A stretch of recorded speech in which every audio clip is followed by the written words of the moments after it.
Hi, I'm Liz for KelownaNow, and I'm here with Robert Stupka, and he's running in the Kelowna-West By-Election for the BC Green Party. So thanks for being here, Robert. Oh, thanks for having me. All right, so we're going to have 10 minutes, and then you're going to answer as many questions as you can. There's 8 questions, and if there's time at the end, you get to tell your viewers whatever you want, like whatever you want them to know about your platform. Okay. You ready? Yeah, here we go. All right, here we go. So first question, housing. So Kelowna has a 0.2% vacancy rate. The average home price is $500,000 or more, and then the average rent price is over $1,000. So how do you get new home buyers into the market, and what's the solution to providing more rental options that are affordable? Well, housing affordability and the huge decline in that we've seen over the last 4 years has been a consequence of neglect, of curbing property housing increases in larger urban centers. We're seeing the spillover effects of that in action. Yeah. So and that's been driven a lot, we know, from property speculation, flipping, and a result of foreign ownership from the outside. Yeah. So the BC Greens feel that we need urgent action to address these issues, as the capital that's been generated from in those major urban centers is now coming here, and so we're seeing a third of home buyers actually coming from outside the region, cashing out from those urban centers where that hasn't been dealt with properly.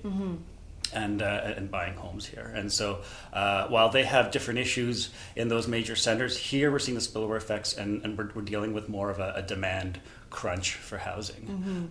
Fortunately enough, we're seeing a lot of rental buildings being built. I'm on the front line. I design high performance homes, and I can tell you that on the city's books and a lot of the development approvals we're seeing now is a lot more supply of rental housing, in addition to the federal dollars that are coming in to support more affordable housing projects. So we think that there's relief happening on the rental end of the spectrum. What we need to, though, cool off is the rapid rise in housing costs. So between last year and this year, we've seen a 17% rise here in Kelowna.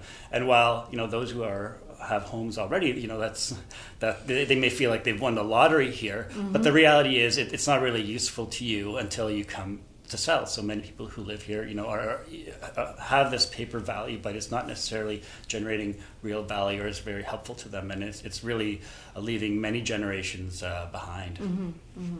Yeah. Okay. Next question has to do with the opioid crisis, fentanyl crisis. It's affecting all ages and demographics.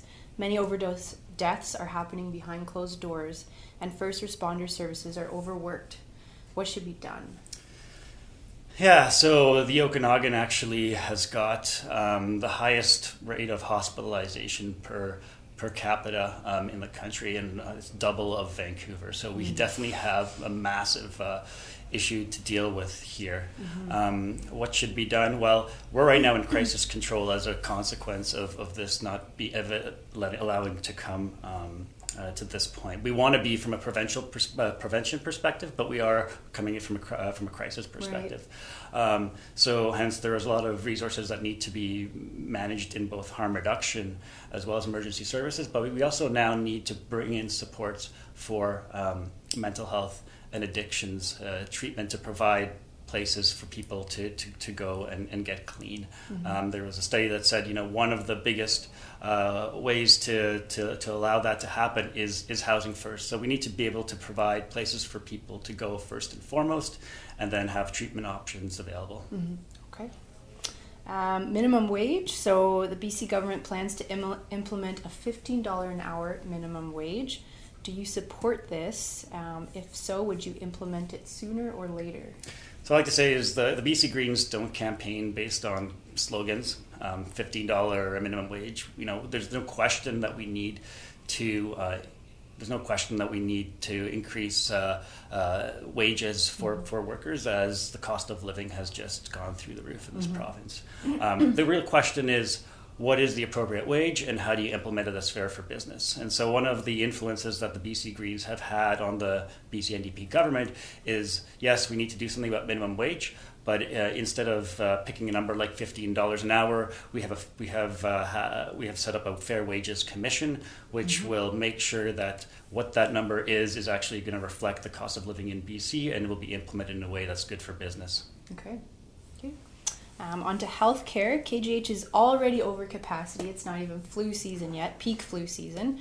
So how do you plan to deal with patient overload and long wait times?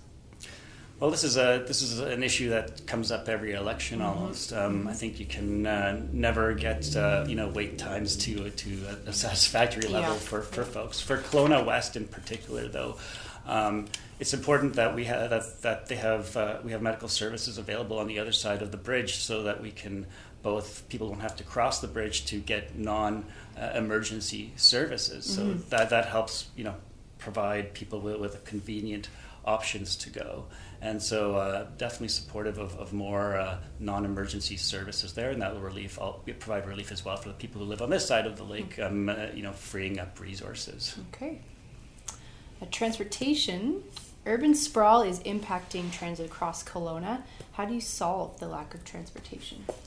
Yeah, so my background, I did a master's in land use and transportation planning, so I'm very well versed in this subject. And I think we need to support our communities in this. So our communities in this region recognize the impacts of urban sprawl on transportation. The city of Kelowna, for example, has very forward-thinking vision in terms of what this community wants to become. I give people the example, this region is the fastest growing region in the country, and it's very easy to see a doubling of our population. If we're having traffic problems right now is the top issue for us. Imagine what that's going to look like if we double how many people live here. So what we need, it's really scary, right? And so we had the Central Okanagan Planning Study funded by the previous Liberal government, and the issue with that study is it was still based on 1950s approach to transportation planning. It assumes that we will get around in 20 years from now the same way we are today with population increases. And simply, that's very costly from an infrastructure perspective, but almost apocalyptic when you see what the impact of that could have on our local roads and quality of life of the region. So where modern transportation planning really is going is an all of the above approach to transportation and land use planning. We don't look at only cars and highways, right? And that's the way kind of the provincial government is set up right now. The Ministry of Transportation is only looking at highways. And so what we really need to do is a collaborative approach with communities to figure out what's the most effective way to move people. And then we can look at everything from transportation demand management policies, as well as planning forward for other transportation options like rapid transit, like Uber, a lot of new things that we see coming up. The city of Kelowna actually is looking at the autonomous vehicles and the impact. And if we embrace technology like autonomous vehicles, in fact, we could see a 7-time increase in capacity on our existing roadways, because it would reduce the amount of congestion. So we just need to be very forward thinking, and those innovations can be applied to tech, which could create great economic opportunities that we could export to cities around the world. Okay. Childcare, so it costs in BC upwards of $1,000 a month. Do you support universal childcare? Absolutely. Yeah, the BC Greens in fact had a comprehensive strategy around childcare, which included both providing daycare, but early childhood education all the way to the ages of 5 before they enter the public school system. We know that when early childhood education is available, the outcomes for those kids are significantly greater. But also we know that it's economically beneficial to the province, as mothers are free to pursue career pursuits.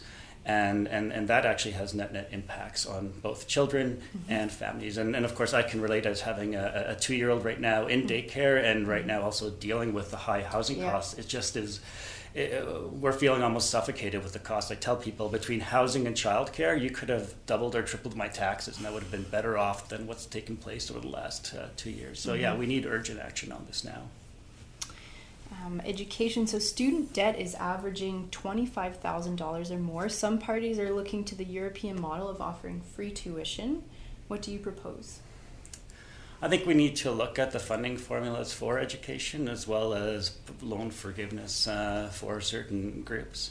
We need to improve accessibility as well for children in care to get the best shot possible. And so, yeah, I think we need to look at best practices and figure out how can we provide access to health, access to education, as well as make it affordable for people to attend post secondary and not be burdened by student debt well into their 30s. So taxes, we're talking about here. ICBC and BC Hydro are two businesses run by the government. Do you think the BC government should be involved in business? I think the BC government should be outside of those crown corporations, and they should remain independent of one another to be able to manage themselves fiscally responsibly and deliver the best service and value for taxpayers and ratepayers. Okay. Well, you've done it. You've got a little bit of time. We'll give you 10 seconds to just talk about what do you want your viewers to know and your voters to know.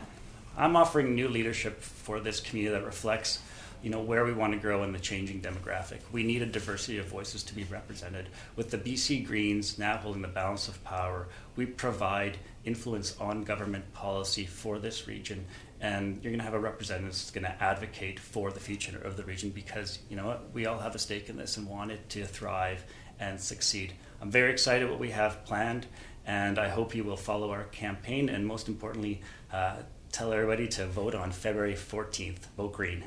Okay, thanks very much, Robert, for coming in. For Kelowna Now, I'm Liz. Thanks. I'm Robert.